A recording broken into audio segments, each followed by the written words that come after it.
Well, good morning, Pool Player Nation. Big news this morning out of the Billiard Congress of America as they announced this year's election results for the 2024 Billiard Hall of Fame. Let's go right to our industry insider, Mike Pinozzo, who's got the story.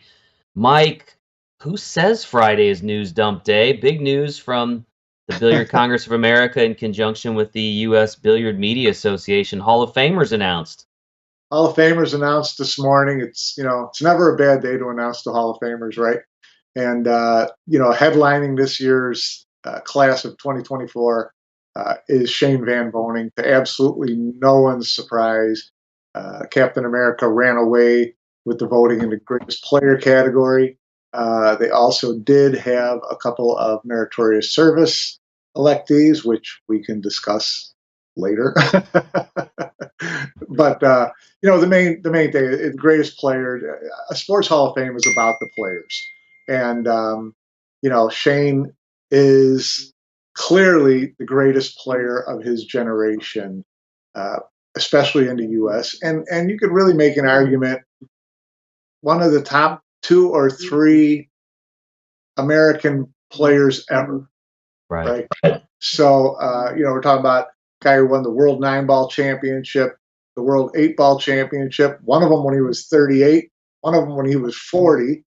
At 5 U.S. Open championships, Moscone Cup MVPs or Moscone Cup wins, and just literally 100 relatively significant pro titles. I mean, and the thing about Shane is that he's held this level for 15 years, where he's been among the top 5 players in the world for 15 years, which is extraordinary. So, everyone knew that the minute that he turned 40, he was a lock cinch for the Hall of Fame, and couldn't be happier for him because he's the best. He's the best we've had in ages and ages. Yeah, like you said, the South Dakota Kid is as most refer to him. Burst on the scene in the early 2000s. You mentioned the 5 U.S. Open 9-ball titles, the World Championship titles in both 8-ball and 9-ball. So no real surprise that he is a first ballot Hall of Famer. The biggest surprise for me, Mike, when I read the press release from the BCA, is that he was only named on 96% of the ballots. Yeah, Not 100%. What are we doing, folks? there were two people who apparently, saw someone else on that list. They're like, I want this person to get in first.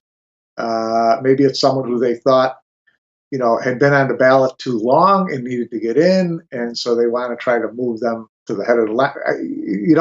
That's the one thing that's always interesting about Hall of Fame voting in any sport is that you'll see a Derek Jeter get nominated for the Baseball Hall of Fame and not get 100% of the vote. And you think, how is that even possible? So, but people have their logic, and they've got the right to vote. It's like any other right to vote. Anything, you have all you have to do is rationalize to yourself how you're going to vote, and you made the right vote. Yeah, one of the things for me that's always interesting about the way that the Billiard Hall of Fame works is, Shane, 40, he'll be 41 this year, right? 4th of July. He's obviously, like you said, he's the top player of an entire generation, but still at 40, 41 years old, relatively young, still playing great pool, and has still a pretty long road ahead of him, and that's kind of something unique with the Billiard Hall of Fame versus, say, the Baseball Hall of Fame, where you've got to be retired for 5 years, right? Right. Yeah. I mean, different Hall of Fames have different, ideas of how that should work. So baseball, some of them, you need to be retired for 4 or 5 years. I believe in golf, there's like a certain bar that once you cross, you're in the Golf Hall of Fame. Right. It's not an election thing. It's something very quantifiable, and so it could be mid-career. So in pool, I think it makes sense to me. In pool, 40 seems to be a decent number to me. Players, are certainly playing the back nine or getting close to the back nine. at 40. They're not going to win as many championships as they did in their 20s and 30s. So, and pool is one of those games that you can play at a high level, pretty late into your years. So, but you don't want to start changing the, qualification to being 50 years old, because, then players maybe have been out of the game for 8 or 9 years, or you don't get that many Shane Van Bonings in there, Earl Strickland's in there. They're still winning world championships when they're 40. There's not a lot of that. So, and not a lot of players are going to get in on their 40 on their first ballot. So there are players who are eligible at 40 that don't get in until they're 50 because they weren't at that level. So I think that overall the system is satisfactory. I mean, I think it works pretty well. Yeah, well, as a fan of Team USA, I really am hoping that Shane still has a lot of tournament victories ahead of him, even though he will be inducted into the Hall of Fame later this year. So, Mike, Shane won't be the only member of the 2024 Hall of Fame class. BCA also announced that not one but two individuals were also elected into the meritorious service category. So if you would first, touch on what the meritorious service category is for folks, but then also let's talk about the first of those two, being longtime industry stalwart, Mark Griffin, who passed away Right. in 2000, early in 2023. Yeah, meritorious service is about people. It's kind of a lifetime achievement kind of thing, but it's people who had an impact on the game, who brought players to the game, who brought interest to the game that weren't necessarily, players themselves, right? So you have, a Walter Tevis who wrote The Hustler and The Color of Money. He certainly had an impact on the sport and increasing visibility of it and people's interest in it. You had people like Robert Byrne, who was, perhaps the greatest instructional author on billiard things. So you had so many people going out and buying books on how to play pool, and a lot of them were his books. So you have people who had that kind of impact. Mark Griffin's impact was often over a number of lines to me. He was a room owner. He was also a big tournament promoter for the pros. Had many pro events that he ran. He had his Q Sports International league system. So bringing like Terry Bell and Larry Hubbard with the APA, Right. bringing people to the table, bringing more people to play.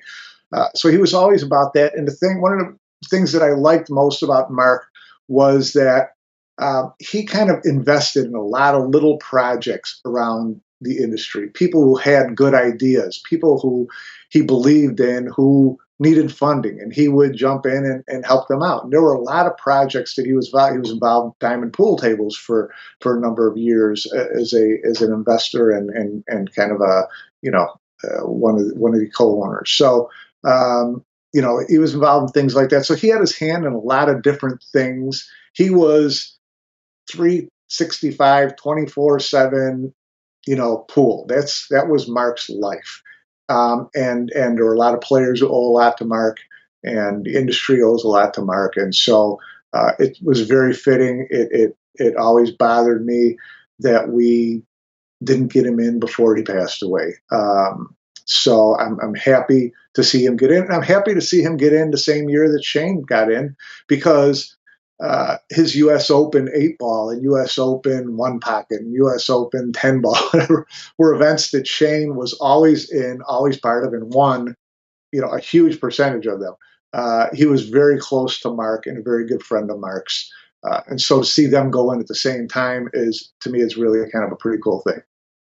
Yeah, and you mentioned his history as a room owner. Of course, Griff's there in Las Vegas, which is Vegas. one of the top pool rooms in Vegas. Still bears Mark's name, and I thought it was interesting. Some of the things I was reading. He actually established like a trust to make sure that Griff's would continue, that the tournaments that were tied to Griff's would continue in perpetuity, and so you can see this individual that not only dedicated the vast majority of his life to the pool industry, but actually beyond his lifetime, he's still contributing, and I thought that was pretty amazing. Yeah, that's legacy stuff, and that's what makes people special enough to where you say this person deserves to be honored. Yeah. Absolutely. So, and the final member of this year's class, Mike, is someone you know quite well. Some might say intimately, even our Yeah, very own Mike Pinozzo, someone getting the I, call I to be immortalized into the Billiard Hall of Fame.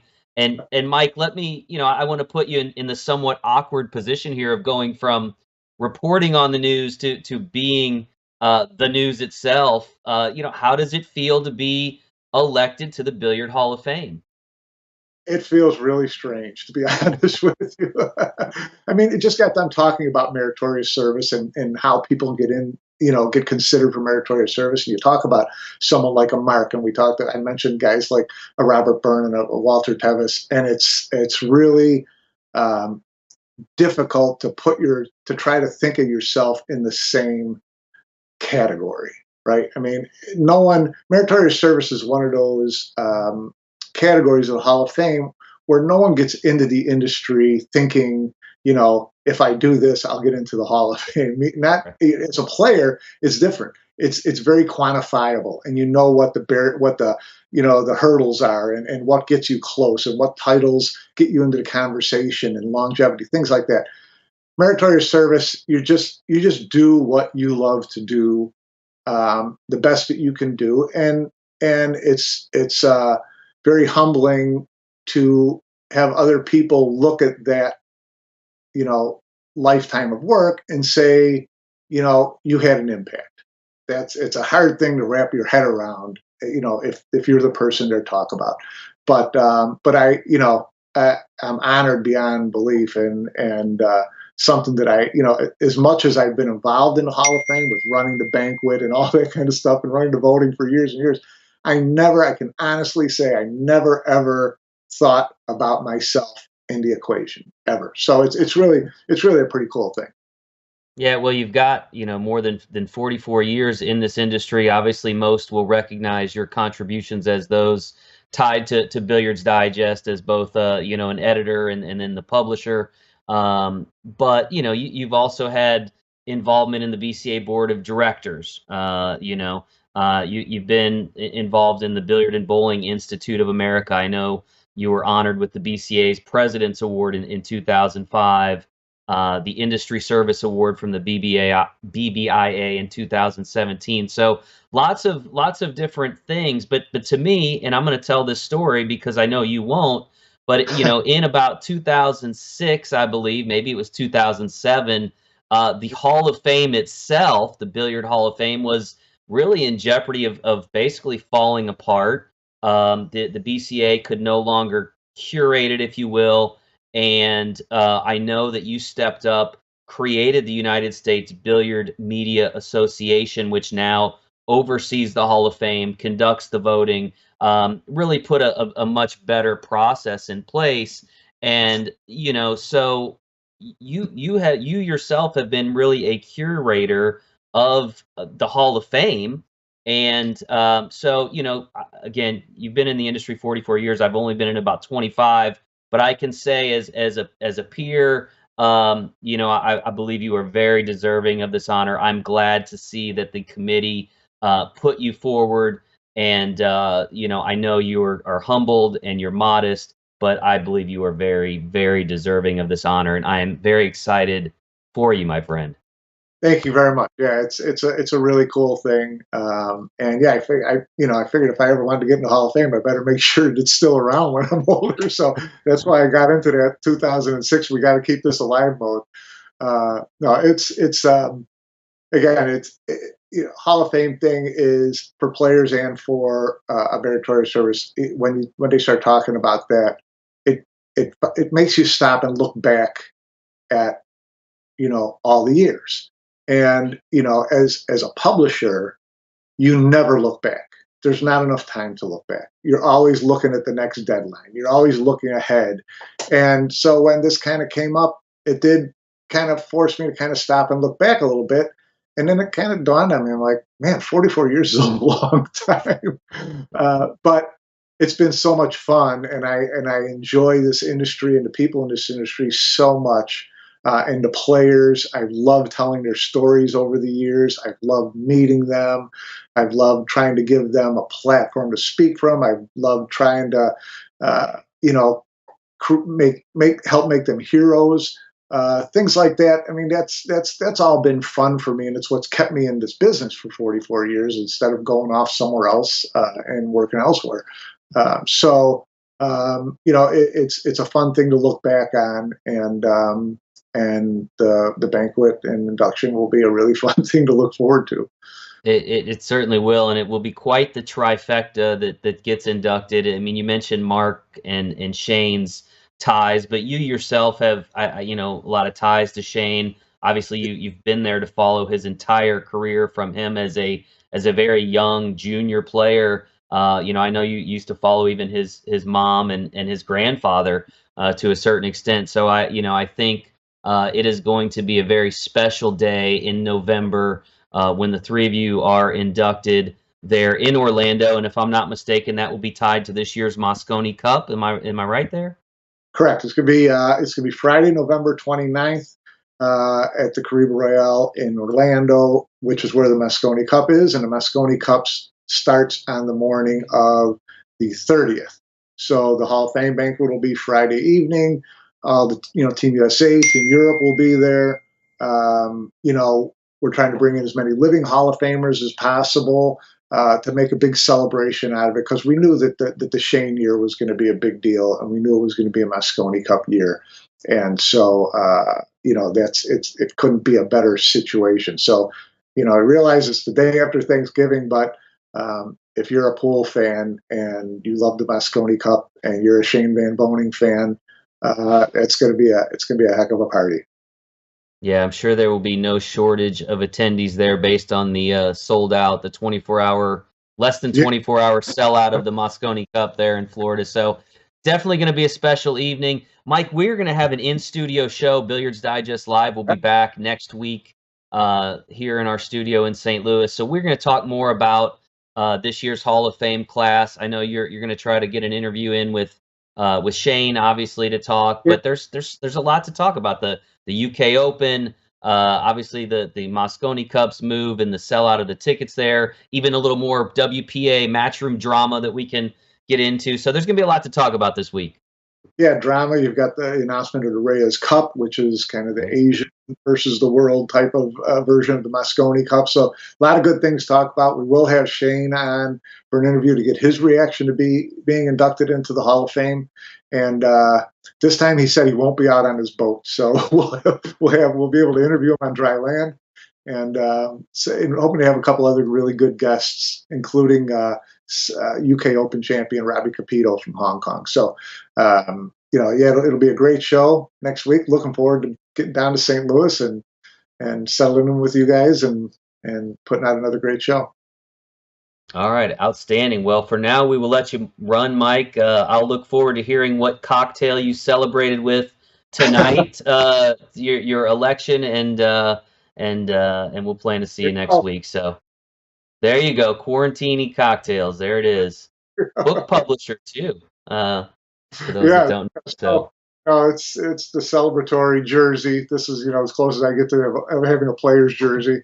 So yeah, we'll definitely have a cocktail tonight, and yeah, it's been a good day already. awesome. Well, we'll let you run for now, Mike. Enjoy your weekend, and look forward to seeing you again next week, buddy. Thanks very much. All right.